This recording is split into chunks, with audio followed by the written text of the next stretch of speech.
For someone that likes to refer to themselves as an Inquisitor, I sure do have a lot of Necron tech just lying around.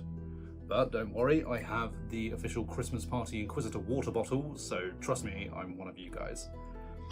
Anyway, welcome back everyone. With Fulgrim's inevitable return to the setting and on the tip of everyone's tongues, I thought it was only right that I try and do a video on how the Emperor's perfect son went from this to this. Well, not entirely quite. What I'm going to be doing is actually essentially doing a book review of the book Fulgrim, which is the 5th book in the Horus Heresy, and it's kind of how I want to see this channel proceed onwards.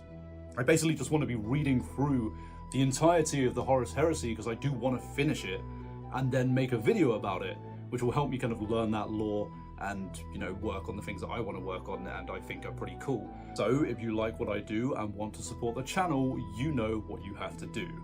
And without any further ado, let us begin. The crack in Fulgrim's armour that would lead him to corruption wasn't born of some fight with some Xenos species or a chance encounter with Chaos, but from the pressures he placed upon himself during his first return to Terra when the Emperor brought him home. When meeting his sons and taking leadership of the Legion, Fulgrim gave a rousing speech that not only inspired his sons, but the Emperor himself. In response, the Emperor named Fulgrim's Legion the Emperor's Children, and gifted them the honour of wearing his own personal emblem of the Imperial Aquila, an honour no other Legion bore the right to. In this moment, Fulgrim vowed to strive towards perfection at any cost, and with only 200 Astartes within the Emperor's Children at the time, this would be an incredibly difficult task for him and his sons.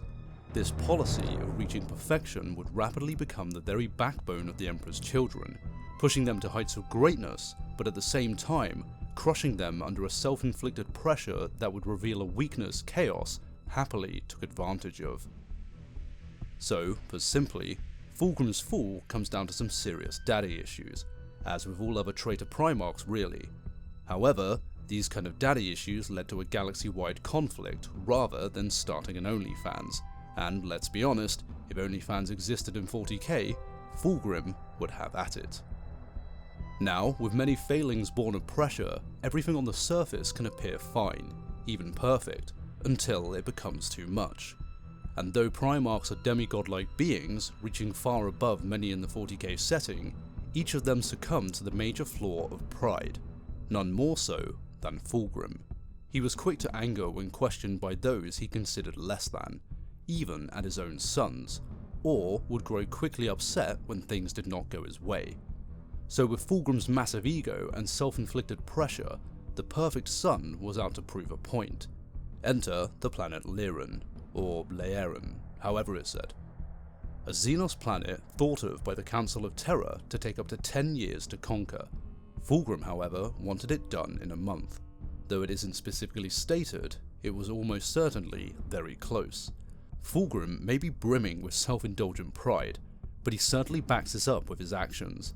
This I cannot fault him on. It was at the climax of this conquest, however, that Chaos found its way to Fulgrim, and unfortunately to say, with very little resistance.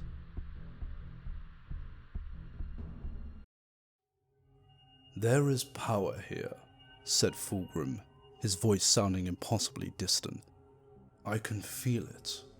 The Phoenix Guard closed ranks around the Primarch, but he waved them away, sheathing Fireblade and reaching up to remove his eagle-winged helmet before handing it to the closest of his bodyguards.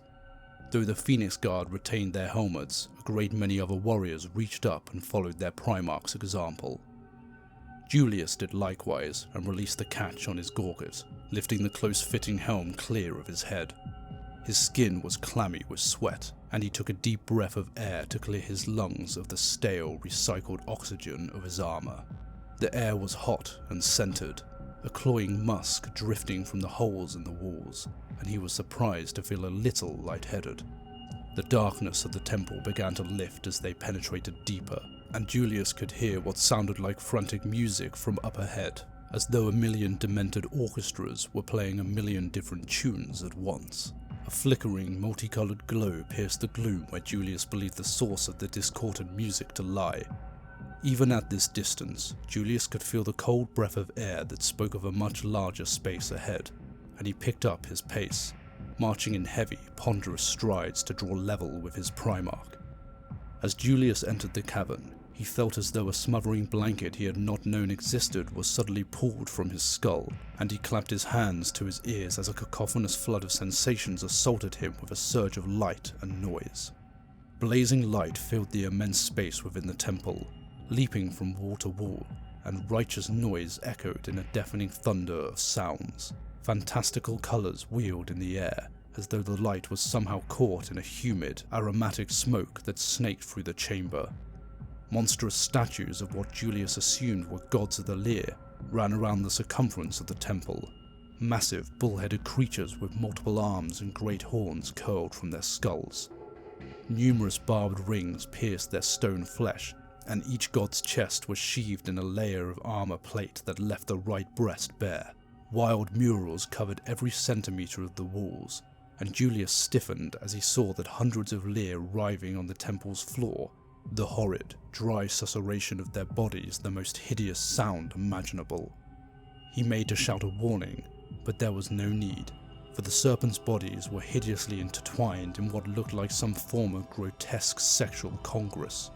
Clearly, whatever power had driven the Laer defending the temple into a manic frenzy did not extend to those within it.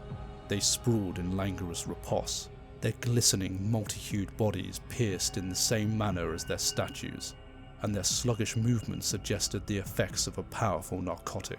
"What are they doing?" asked Julius over the din. "Are they dying?" "If they are, then it seems to be a very pleasurable death," said Fulgrim, his eyes fixed hungrily on something in the centre of the chamber.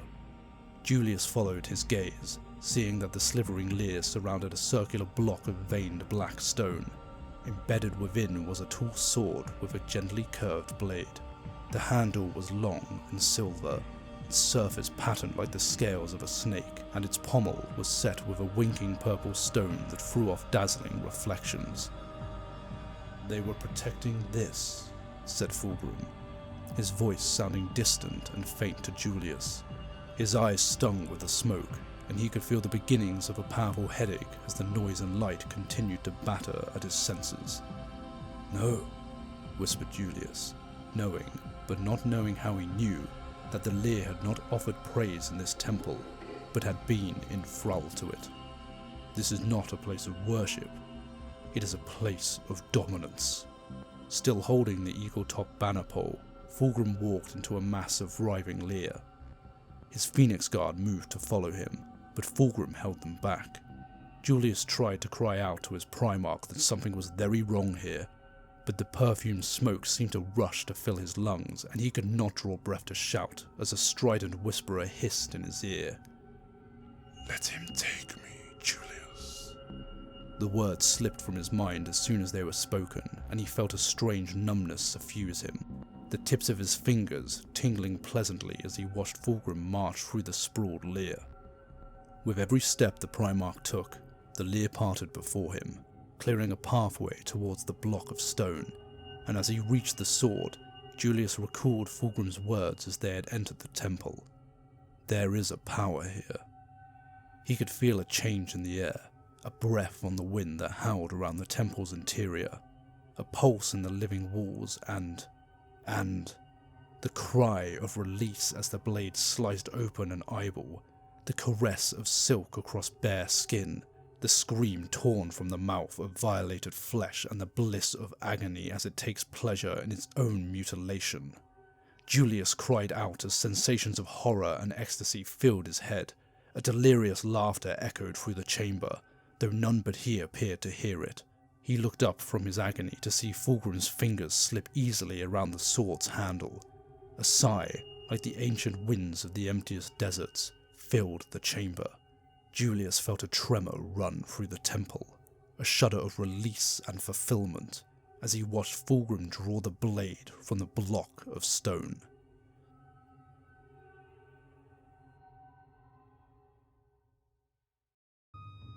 From this point forward, Fulgrim's fate was sealed. If you hadn't guessed from that excerpt, this sword was the cause of the Laer's enthrallment, as Julius puts it. The sword, which will come to be known as the Silver Sword of Laer, was in fact the host to a greater demon of Slaanesh. As much as Fulgrim is a Primarch, it was this very position as an elevated son of the Emperor that allowed this demon to infect his mind. For how could a perfectly created being such as himself, made in the very likeness of the Emperor of mankind, possibly fall victim to a Xenos relic, especially in a world built on the Imperial truth? It is an unfortunate thing that the Emperor's plan to diminish the strength of chaos by conditioning the galaxy into willful ignorance could act as a double-edged sword. Much like with the fall of the other Primarchs, the adage, "knowledge is power," would have been the safeguard against such an influence from chaos. How would Fulgrim have possibly been able to recognize the signs of such a dangerous and corrupting power if he was completely ignorant of it? When a foreign voice starts whispering absurdities into his mind, and he has been told such a thing cannot possibly exist, then of course he'll assume these are his own thoughts.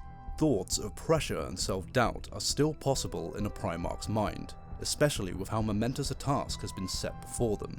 Chaos was perfectly equipped to bring down those without the knowledge to defend themselves from it, and Fulgrim, with all his desires to improve himself, was laid bare.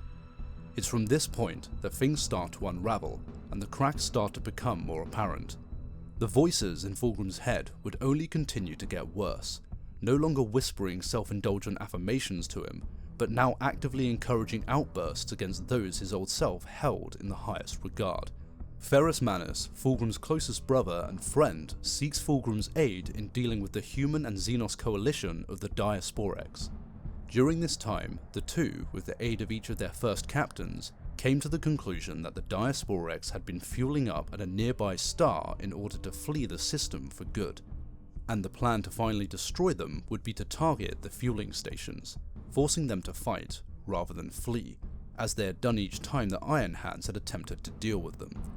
When this time came, Ferrus would steam ahead and engage the Diasporex fleet, before waiting for Fulgrim and attacking them together as agreed.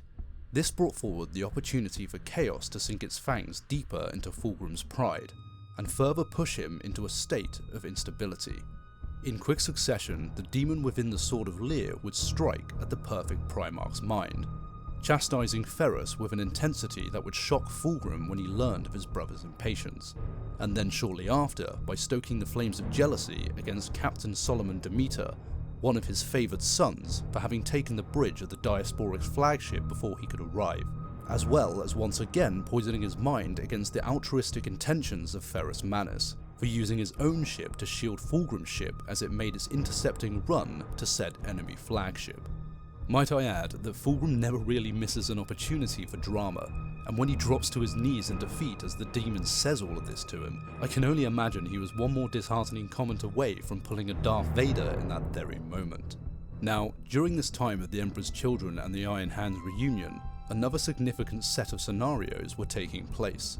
The Astartes and the Remembrances that had entered the Temple of Laer, both during and after the conquering of Laerin respectively, were beginning to go through a fundamental change in their state of mind.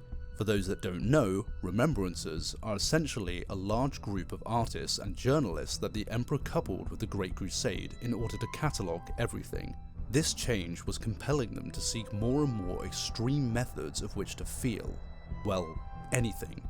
And in pursuit of enlightenment, first Captain Julius Caesoron, the very same Julius who sensed the danger of the temple and the sword and tried to cry out to stop his father from taking it, sought the wisdom of his mentor, Imperial Iterator Evander Tobias.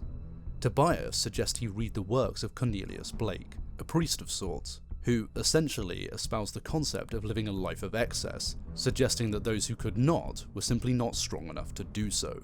Fun little tidbit, Cornelius Blake, I'm told, is seemingly based off the mid-18th century British artist and writer William Blake, who held similar beliefs and was even considered a forerunner in the 19th century free love movement, as well as claiming to have had visions of God and angels that would inspire his works. Thought that was a pretty cool connection to our world there. Hell, who knows, maybe Slaanesh has also had an influence on our world. Anyway, these works by Cornelius Blake would rapidly make their way around Fulgrim's fleet, and even to the Primarch himself, of which, by that time, he was more than happy to take these teachings to heart and actively encourage those around him to do so in kind.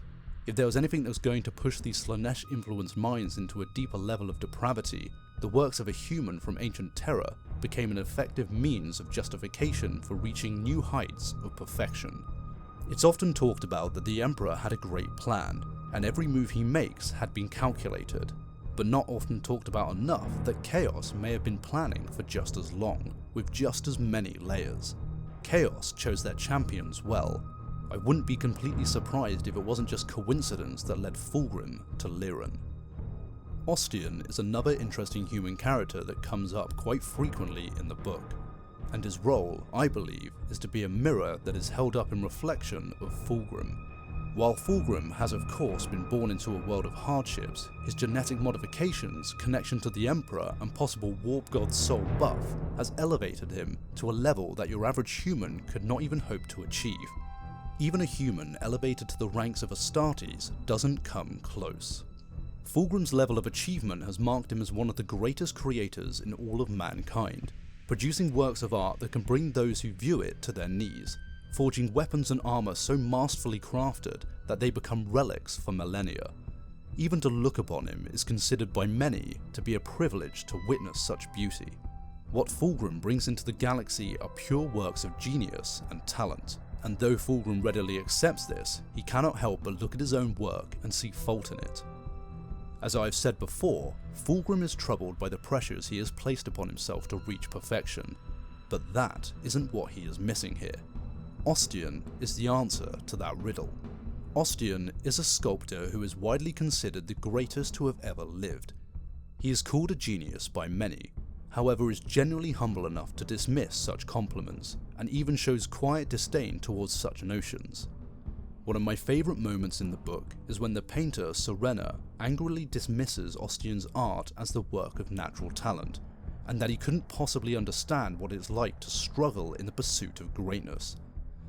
He responds to her anger in kind at how easily she and others can dismiss the time and effort he puts into his craft, stating that the inspiration doesn't come easy to him, and he has had to work for it every single day in order to create what he does. Art is a thing born of passion. He believes in it so much that when questioned by Fulgrim to judge the Primarch's own statues he has crafted, albeit with a bit of prompting, he calls into question Fulgrim's lack of heart shown in his work, calling it too perfect, even machine-made, telling the Emperor's perfect son that true perfection cannot exist. And this is where I see that reflection I mentioned earlier. Fulgrim is perfect because he was made to be so, as were all Primarchs, and so any hardships were easy to overcome. And when nothing challenges you, how can you possibly think of yourself as anything but incredible? Ostian, on the other hand, earned his perfection. He worked day and night at it, constantly on an uphill battle to reach a summit he knew he could never reach, yet continued on anyway. Not just for the goal of reaching the top, but for the passion and heart placed in the journey of doing so. I don't know if this was the intention of Graham McNeill, the writer of the book, but Ostian is what Fulgrim should have been. And so, out of all the characters in this book, I can say without a doubt Ostian is my favourite. And that's saying a lot considering Saul Tarvitz is in it. Okay, that was a bit of a break from the story of how Fulgrim goes from loving son of the Emperor to traitorous bad boy with braids, but I did feel like it was important. So, moving on. Fulgrim's run-in with the Eldar and the first time he drinks from the Chaos Kool-Aid. Shortly after the Iron Hands left the company of the Emperor's children, the Third Legion comes across a multitude of uninhabited paradise worlds, with each one being left untouched. For Fulgrim could not bring himself to risk spoiling such beautiful planets, an early sign of the Primarch's willingness to turn from the Emperor's vision. It wouldn't be long before they came into contact with the Eldar seer Eldrad Ulfran, who offered Fulgrim the opportunity to talk on one of these paradise worlds. Eldrad had a warning for Fulgrim, one that inadvertently would push Fulgrim deeper into the arms of Slaanesh. Very well, Fulgrim of the Emperor's children, but I tell you now that you will not want to hear the real reason I desire to speak with you. No. Eldrad shook his head sadly. No, for it will anger you greatly. You know this, do you? Asked Fulgrim. I thought you said you were no witch. I need no power of foresight to know my warning will anger you. Tell me your warning, and I will consider it objectively, promised Fulgrim. Very well, said Eldrad. At this very moment, the one you call Warmaster lies in death's shadow. There are forces beyond your comprehension battling for his soul. Horus, cried Fulgrim. Is he injured? He is dying, nodded Eldrad. How? Where? Demanded Fulgrim. On the world of Davin, said Eldrad. A trusted counselor betrayed him, and now the powers of chaos whisper lies wrapped in truth into his ears. They feed his vanity and ambition with a distorted vision of things yet to come. Will he live? Cried Fulgrim, and Solomon heard anguish like nothing he had heard before. He will, but it would be better for the galaxy were he to perish, said Eldrad. Fulgrim slammed his fist down on the table, smashing it in two, and surged to his feet. His pale features blazed with anger. The Phoenix Guard lowered their halberds as the armored Eldar flinched at his sudden rage. You dare wish the death of my dearest friend, roared Fulgrim. Why? Because he will betray you and lead his armies against your emperor, said Eldrad. In one fell swoop, he will condemn the galaxy to thousands of years of war and suffering. Then Horus will turn from such evil, said Fulgrim, his hand drawn towards the silver-hilted sword, the purple crystal on the pummel winking with an alluring shimmer. The voice of his unspoken will screamed at him. Kill him! He will infect you with lies! Kill him! No, said Eldrad. Horus will not turn from it, for it promises him exactly what he wants to hear. He will believe what he does is best for humanity, but he has been blinded to the realities of what he is doing. The gods of chaos have woven falsehoods around him, but these are mere fripperies that lesser minds will use to explain his betrayal. The truth is more prosaic. The fire of the Warmaster's ambition has been stoked from a steady flame to a roaring inferno, and it will damn the galaxy to an age of war and blood. I should kill you for these words, snarled Fulgrim. I am not trying to anger you, cried Eldrad. You have to listen to me. It is not too late to stop this, but you must act now. Warn your emperor that he is betrayed, and you will save billions of lives. The future of the galaxy is in your hands. I will not listen to you, roared Fulgrim, drawing his sword. Eldrad staggered as though a sudden force assailed him. The Farseer's dark eyes flashed the blade, and his features twisted in an expression of horror and anguish. No! Cried Eldrad, as a great wind that seemed to rise from nowhere howled around the stunned observers. Fulgrim's blade swept out towards Eldrad's neck, cleaving the air in a sweeping silver arc. A fraction of a second before the sword took the Farseer's head, an enormous blade flashed and intercepted its deadly edge. An explosion of sparks burst before Eldrad, and he staggered away from Fulgrim as the Wraithlord stood erect, its huge sword drawing back to strike at the Primarch. Eldrad shouted, They are corrupt! Kill them! Fulgrim felt a massive swell of power fill him as he drew the sword, its blade rippling with after-images of vibrant purple energy. Eldrad would escape, and what would follow would be one of the most brutal moments in 40k's history. Fulgrim and his captains would continue to fight off wave after wave of Eldar as they waited for reinforcements to rescue them from the Endless Horde, until finally the Eldar summoned a fragment of one of their gods. You'll know who I mean. A mighty spear tip emerged first, blazing runic symbols writhing on its wide blade, followed by a brazen arm that bled molten light into the air. The limb groaned like hot iron as it flexed, and the body it belonged to emerged from the gateway. Solomon let out a breath at the primal horror of the giant warrior that stood at the base of the hill. Towering above the Eldar warriors, the mighty creature's body was fashioned as if from dark iron, its veins rippling like rivers of lava across its surface. Curling horns of smoke and ash oozed from its skin and coiled around its head like a living crown of fire-pierced smoke. Its head was a roaring, wailing terror, and its eyes blazed like ingots straight from the forge. The living avatar of bloody death bellowed its promise of carnage to the skies and raised its mighty arms, a thick red gore oozing from between its fingers. Fulgrim saw the blazing spear hurtle towards him and swayed aside as its fiery heat slashed past his head. He laughed as he saw that the Eldar god had disarmed itself, but the laughter died in his throat as he heard the voice in his head scream a warning. Fool! You think Eldar trickery is so easily thwarted? He turned to see the spear twisting in the air like a serpent, swooping back in a graceful arc towards him. It roared as it flew, the noise like the eruption of 1,000 volcanoes. He brought up his sword and deflected the flaming missile. The heat of its passing scorched the skin of his face and setting the plates of his hair on fire. Fulgrim beat his head with his free hand, extinguishing the flame in his hair, and raised his sword in challenge. "Will you not fight me in honourable combat? Must you do your killing from afar?" The monstrous iron creature plucked the flaming spear from the air. Black smoke and spitting embers drifted from its eyes and its mouth as it spun the weapon and aimed it at Fulgrim's heart. Fulgrim grinned as he felt the thrill of combat pulsing through every fibre of his being. Here was a foe that would truly test his mettle. For what being had he ever fought that had truly challenged him? The Laer? The Diasporex? The Greenskin? No, this was a creature with power to match his own.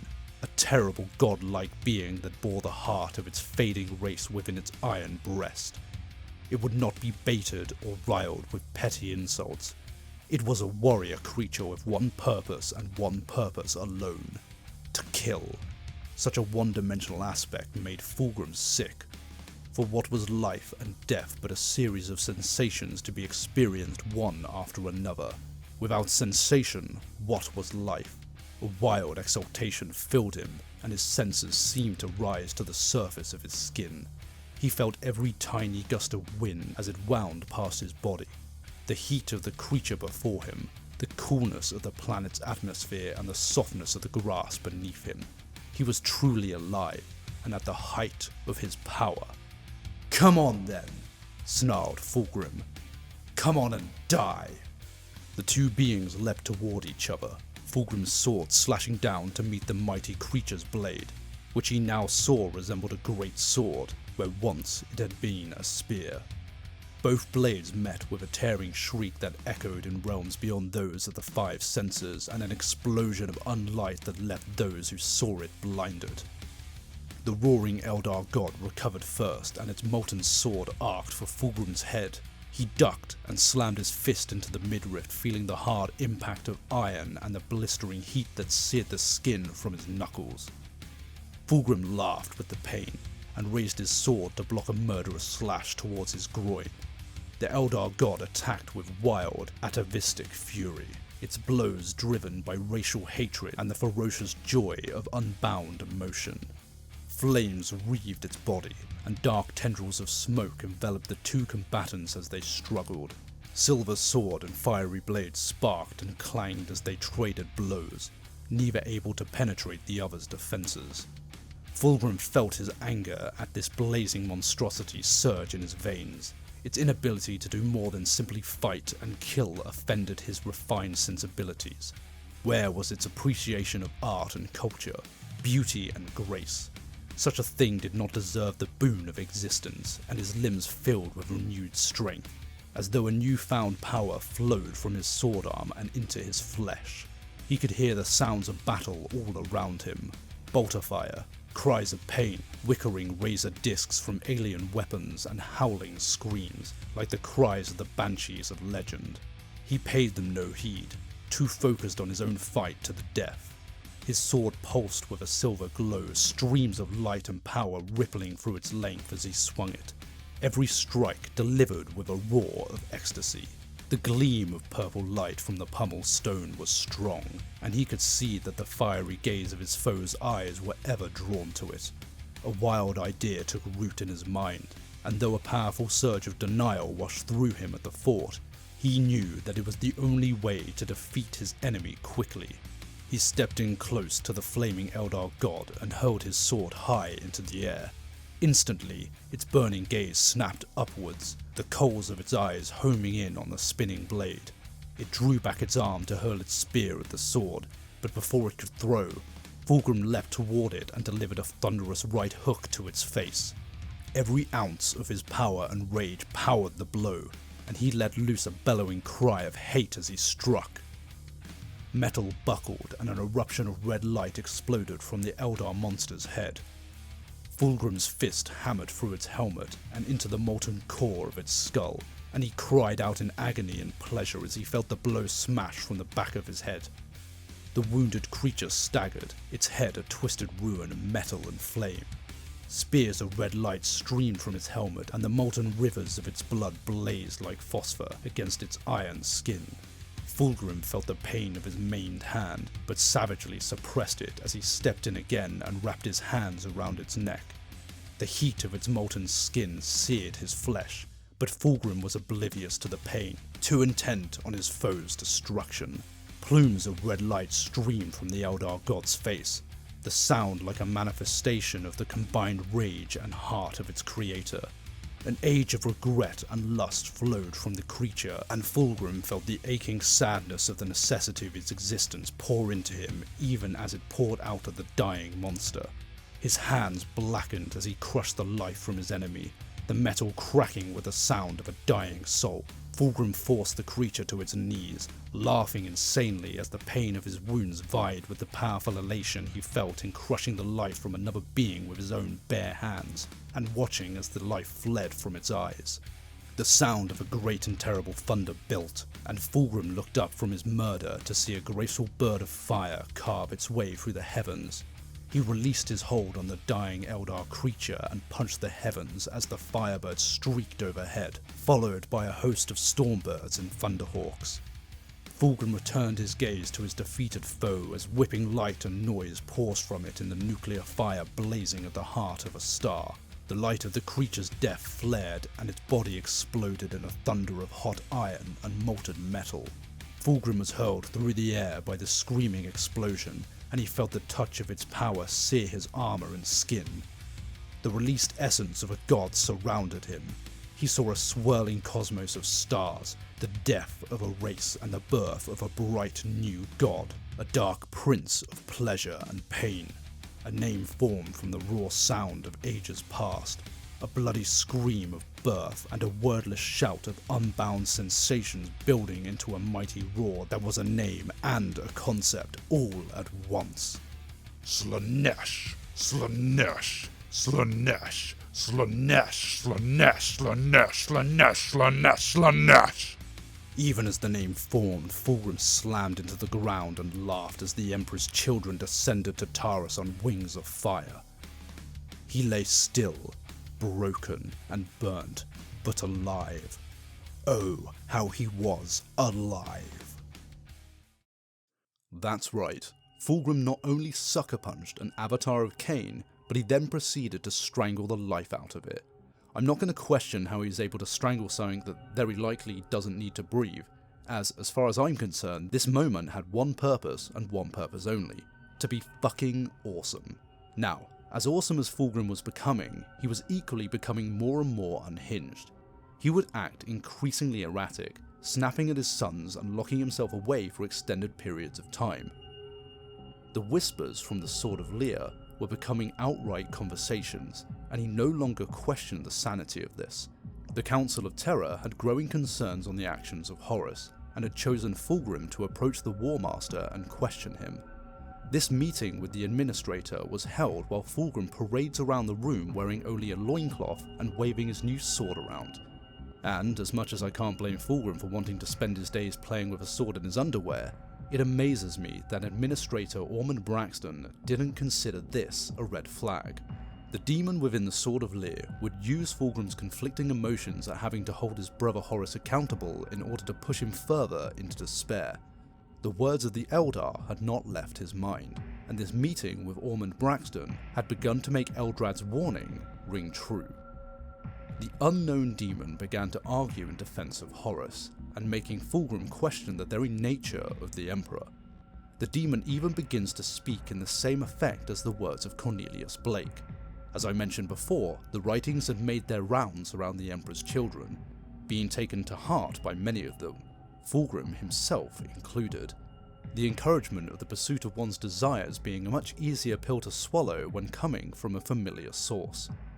And with everything lined up perfectly, the demon homes in on the perfect Primarch's greatest insecurity, his fear of failure.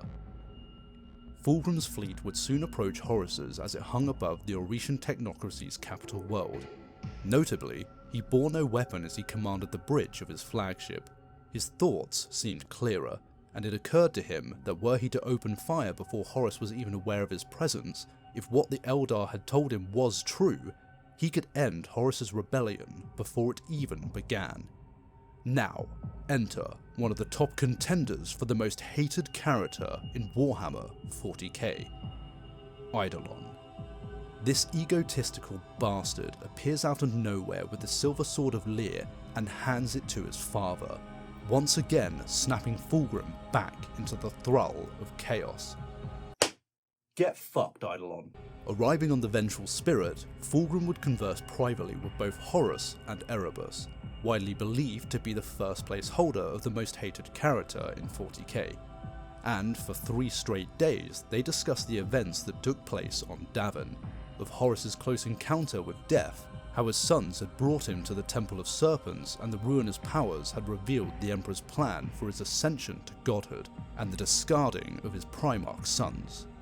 Though Fulgrim would try to argue against these claims, each time he would quickly concede victory to both Horus and Erebus as they continued to talk of heresy. Fulgrim never stood a chance. The demon in the sword had already weakened the Primarch's mind, and with next to no resistance, Fulgrim turned on his beloved father and sided with Horus. Fulgrim's first task from the War Master was to begin purging his legion of any that he believed would not turn from the Emperor. His second task was to bring his most beloved brother, Ferrus Manus, into the fold. Fulgrim fully believed Ferrus would join them in the rebellion, though why he believed this is hard to tell. Ferrus was considered one of the Primarchs most loyal to the Emperor, and even stood among Guilliman's dauntless few. I can only imagine that Fulgrim's mind had been so broken from all that had transpired before, even his own thoughts of rebellion still haunted him, that he believed his brother's loyalty to him was greater than to their own father. This miscalculation, however, led to the first real confrontation between loyalists and traitors. As hard as Fulgrim tried, Ferrus was immediate and resolute in opposing his wayward brother, leading to a duel between the two, which would lead to Fulgrim standing over the defeated Iron Hands Primarch, and despite the demonic voice in his head compelling him to end his brother's life, he spared him. Perhaps if Ferrus had been less gung-ho in his attempt to stop Fulgrim, he may have been able to talk him down from his dark path of heresy. Unfortunately, Ferrus had consistently followed a theme in the book of acting with little thought, perhaps driven by his own sense of invincibility and purpose. These mistakes he does not learn from, as I'm sure many of us all know the result of Istvan V. Before we come to that, I'll briefly go over the events that lead up to it, as not to mention them I imagine would stir some issues. Istvan III would mark the first stages of the Horus Heresy, though not against the loyalist legions themselves, but against Horus's, Fulgrim's, Mortarions, and Angron's own legions. This battle was to ensure that they purged the Astartes they believed would not follow them against the Emperor. Many great heroes of the Crusade would die by the hands of their own fathers in these months, and the horror of this is spread across multiple books. Books that I greatly encourage those of you who haven't done so yet to read. Not long before the Battle of Istvan V is the event of Maraviglia.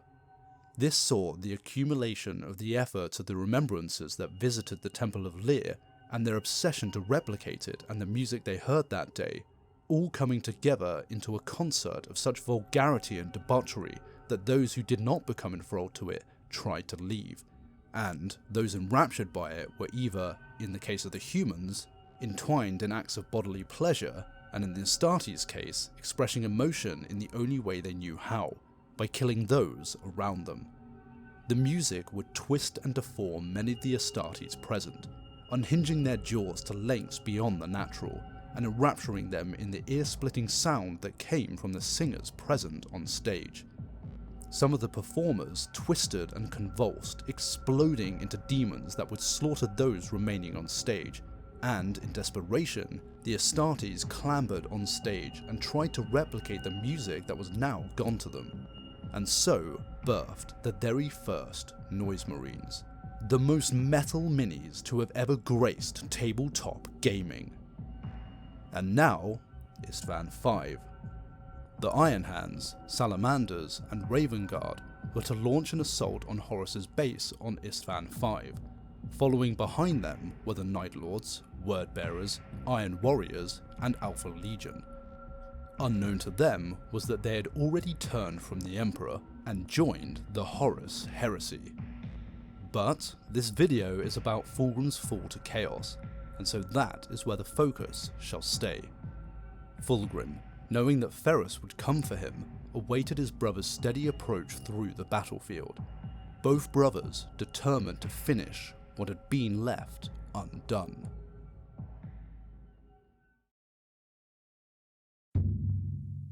Ferrus Manus turned to face Fulgrim, and the Primarch of the Emperor's children could see the despair etched into his brother's features, his silver eyes dull and lifeless. To have so great a victory snatched away in an instant must be the most sublime sensation. Fulgrim almost wished to switch places with his brother just to taste that feeling for himself. "Only dismal defeat and death await you, Ferrus," said Fulgrim. "Horus has commanded your death, but for the sake of our past friendship, I shall plead your case to him if you throw down your arms. You have to surrender, Ferrus. There is no escape."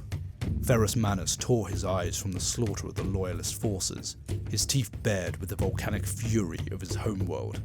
"Maybe not, traitor, but only dishonor holds any terror for me," spat Ferrus. "The Emperor's loyal warriors will not surrender to you, not now, not ever. You will have to kill every last one of us." "So be it," said Fulgrim, launching himself towards Ferrus Manus, swinging his mighty warhammer. The Primarch's weapons, forged in brotherhood but wielded in vengeance, met in a blazing plume of energy, and the battlefield was illuminated for hundreds of meters by their ferocious energies. The two Primarchs traded blows with their monstrously powerful weapons, the strength to defeat armies and topple mountains unleashed as they fought like gods forced to end their dispute in a realm of mortals. Ferrus Manus wielding his flaming blade in fiery slashes, his every blow defeated by the ebony-hafted handle he had borne in countless campaigns. Fulgrim swung his hammer in great looping arcs, its heavy head powerful enough to crush the armor of a titan to paste. Both warriors fought with the hatred only brothers divided can muster, their armor dented, torn and blackened by the fury of their conflict. To fight an opponent of such magnificence was a privilege, and Fulgrim savoured every clash of hammer and sword, every fiery line cut across his flesh, and every grunt of pain torn from his brother's mouth as Forgebreaker glanced his armour. They circled in the mists of cries of pain and roaring savage glee, the Morlocks of Ferrus Manus slain, but for a very last few desperate heroes. Ferrus cut the shoulder guard from Fulgrim's armour and spun inside his guard to deliver a lethal thrust towards his groin. Fulgrim stepped to meet the blow, batting aside the tip of the fiery sword with the haft of Forgebreaker, and hammering the warhammer's head towards Ferrus's skull. The Primarch of the Iron Hands took the blow, dropping to one knee and lashing out with his blade as blood streamed from the terrible wound in his temple. The sword's fiery tip cut across Fulgrim's stomach, opening his armour and tearing through his flesh. The pain was indescribable, and Fulgrim fell back, dropping his hammer as his hands sought to stem the blood pouring from his body. Both Primarchs faced each other on their knees through a haze of pain and blood, and Fulgrim once again felt an ache of sadness well within him. The pain of his wounds and the sight of his brother's broken skull coated in blood tore a window into his mind. The sensation was like a powerful gust of fresh mountain air, clearing away the fog that wrapped him in a suffocating embrace for so long that he no longer noticed it until it was gone. "My brother," he whispered. "My friend." "You have long since lost the right to call me friend," snarled Ferrus, pushing himself to his feet and staggering towards Fulgrim with Fireblade raised to smite him. Fulgrim cried out, and his hand leapt unbidden to his waist as the flaming blade carved a burning path towards his neck. Silver steel flashed as he drew the sword he had taken from the Laer temple and blocked the descending weapon. Ferrus's sword hissed and spat as it bit into the silver blade, the Primarch of the Iron Hand's strength forcing the blazing metal, centimetre by centimetre, towards Fulgrim's face. "No!" cried Fulgrim. "This is not right!" The amethyst stone at the hilt of Fulgrim's sword pulsed with an evil light, bathing Ferrus Manus' face in a leering purple glare. Energy streamed from the blade, and musky smoke billowed around them, deadening sounds and obscuring sight. Fulgrim felt a monstrous presence swell around him, its power and nameless essence more intoxicating and dreadful than anything he could ever have imagined. Diabolical strength flooded his limbs, and he pushed against the power of Ferrus Manus, feeling his brother's surprise at his resistance. With a cry of animal rage, he surged to his feet and hurled Ferrus Manus back, spinning and lashing out with his sword. The silver edge bit deep into the breastplate of his brother's armour, and the Primarch of the Iron Hands cried out, falling to his knees once again as the blade's flaring energies parted his dark armour like a fingernail through cold grease. Hot blood sprayed from the wound, and Fireblade slid from Ferrus's hand as he gasped in agony. Finish him! Kill him! The voice screamed, and to Fulgrim it seemed as though it echoed across time and space as well as within his skull. He staggered with the blunt force of its imperative, lurching as though his limbs were not his to control. His normal grace and elan were forsaken as he falteringly raised the silver sword in preparation of delivering the death blow to Ferrus Manus. Unknown energies coruscated along the notched blade and down the length of his arms into the meat and bone of his wounded body. Fulgrim was wreathed in purple fire. Crackling arcs of lightning caressed him with a lover's tenderness, seeking out his open wounds and licking them with balefire as they sought to enter his flesh. Fulgrim stood above Ferrus Manus, his chest heaving convulsively as his entire body shook with the violence of the power that sought to claim him. He must die, otherwise he will kill you. Fulgrim looked down at his defeated opponent and saw his own reflection in the mirrors of Ferrus's eyes. In an instant that stretched for an eternity, he saw what he had become and what monstrous betrayal he had allowed himself to be party to. He knew in that eternal moment that he had made a terrible mistake in drawing the sword from the Laer temple, and he fought to release the damnable blade that had brought him so low. His grip was locked into the weapon, and even as he recognized how far he had fallen, he knew that he had come too far to stop. The realization, coupled with the knowledge that everything he had striven for had been a lie. As though moving in slow motion, Fulgrim saw Ferrus Manus reaching for his fallen sword, his fingers closing around the wire-wound grip, the flames leaping once more to the blade at its creator's touch. Kill him before he kills you! Now! Fulgrim's blade seemed to move with a life of its own, but it had no need of such impellence, for he swung the blade of his own volition. The silver blade clove the air as it swept towards Ferrus Manus, and Fulgrim felt the ancient triumph of the presence he now knew had dwelt within it all this time. He tried desperately to pull the blow, but his muscles were no longer his own to control. Unnatural warp-forged steel met the iron flesh of a Primarch, its aberrant edge cutting through Ferrus's skin, muscle and bone with a shrieking howl that echoed in the realms beyond those knowable to mortals. Blood and monumental energies bound within the meat and gristle of one of the Emperor's sons erupted from the wound, and Fulgrim fell back as the searing powers blinded him, dropping the silver sword at his side. He heard a shrieking wail as a choir of banshees whip around him as phantom skeletal hands clawed at him and 1,000 voices tore at his mind. Ghostly whirlwinds seized him and spun him around, twisting him like a limp rag in their grip and threatening to tear him limb from limb in retribution. Even as he welcomed such oblivion, he felt another presence move to protect him. The same presence that had guided his sword arm, the same presence that had been his constant companion since Laer, though he had not known it. Fulgrim fell to the ground as the winds released him and faded in a shrieking howl of anguished frustration. He landed heavily and rolled onto his side, heaving great gulps of cold air into his lungs as the sound of battle returned to him. He heard cries of pain, gunfire, explosions, and the rhythmic crack of bolters as they fired relentless volley after volley. It was the sound of death.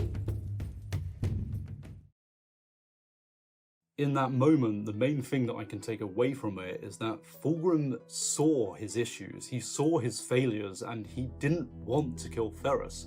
He was pushed over that edge, that extra inch, by the demon in the sword.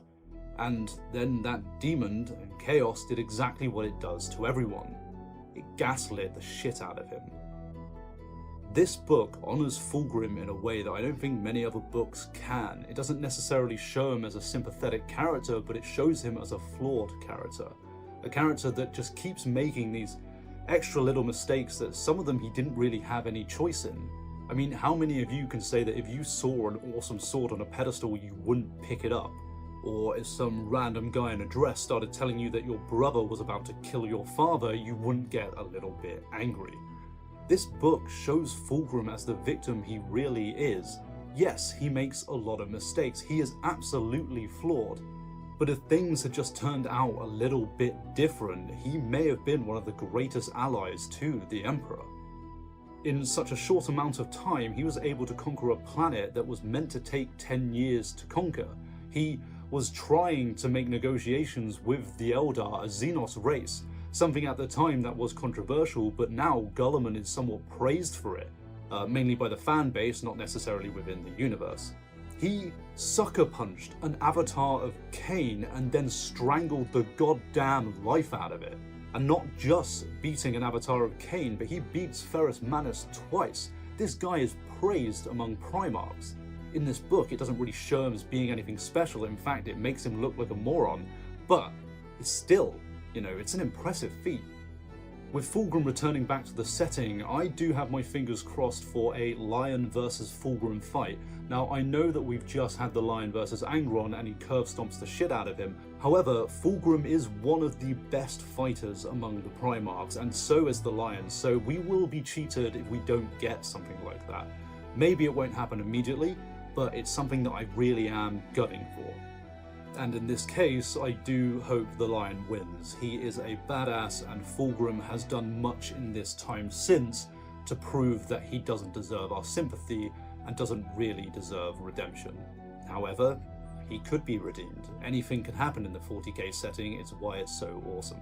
Now, I know I left a lot out of the book, but I really just wanted to focus on the downfall of Fulgrim himself, because there is a lot to read in this book, and I encourage anyone who is not reading the books to give it a try. It's a much better way to experience this universe. I started out coming back into Warhammer after many years of not being near it, with YouTubers like Lutin and Majorkill and Sandman of Terror, and they have been fantastic, and I absolutely am grateful that they've helped me kind of get back into the world and watching their videos. Over the last few years, I've really tried to make an effort to start reading again.